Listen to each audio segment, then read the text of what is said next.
Jonas entered the annex room and realized immediately that it was a day when he would be sent away. The giver was rigid in his chair, his face in his hands. "I'll come back tomorrow, sir," he said quickly. Then he hesitated. "Unless maybe there's something I can do to help?" The giver looked up at him, his face contorted with suffering. "Please," he gasped, "take some of the pain." Jonas helped him to his chair at the side of the bed. Then he quickly removed his tunic and lay face down. "Put your hands on me," he directed, aware that in such anguish the giver might need reminding. The hands came, and the pain came with them, and through them. Jonas braced himself and entered the memory which was torturing the giver. He was in a confused, noisy, foul-smelling place. It was daylight, early morning, and the air was thick with smoke that hung yellow and brown above the ground. Around him, everywhere, far across the expanse of what seemed to be a field, lay groaning men. A wild-eyed horse, its bridle torn and dangling, trotted frantically through the mounds of men.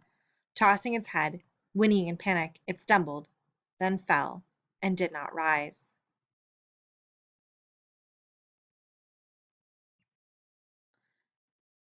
Jonas heard a voice next to him.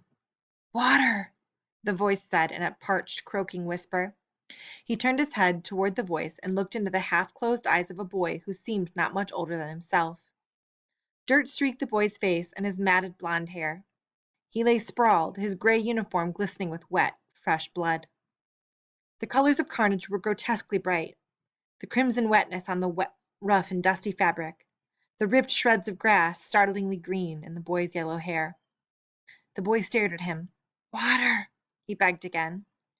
When he spoke, a new spurt of blood drenched the coarse cloth across his chest and sleeve. One of Jonas's arms was immobilized with pain, and he could see through his own torn sleeve something that looked like ragged flesh and splintery bone. He tried his remaining arm and felt it move. Slowly, he reached to his side, felt a metal container there, and removed its cap, stopping the small motion of his hand now and then to wait for the surging pain to ease. Finally, when the container was opened, he extended his arm slowly across the blood-soaked earth, inch by inch, and held it to the lips of the boy. Water trickled into the imploring mouth and down the grimy chin.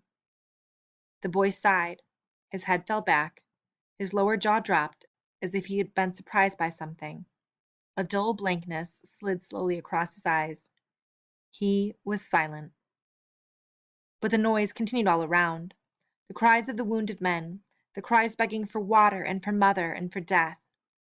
Horses lying on the ground shrieked, raised their heads, and stabbed randomly toward the sky with their hooves.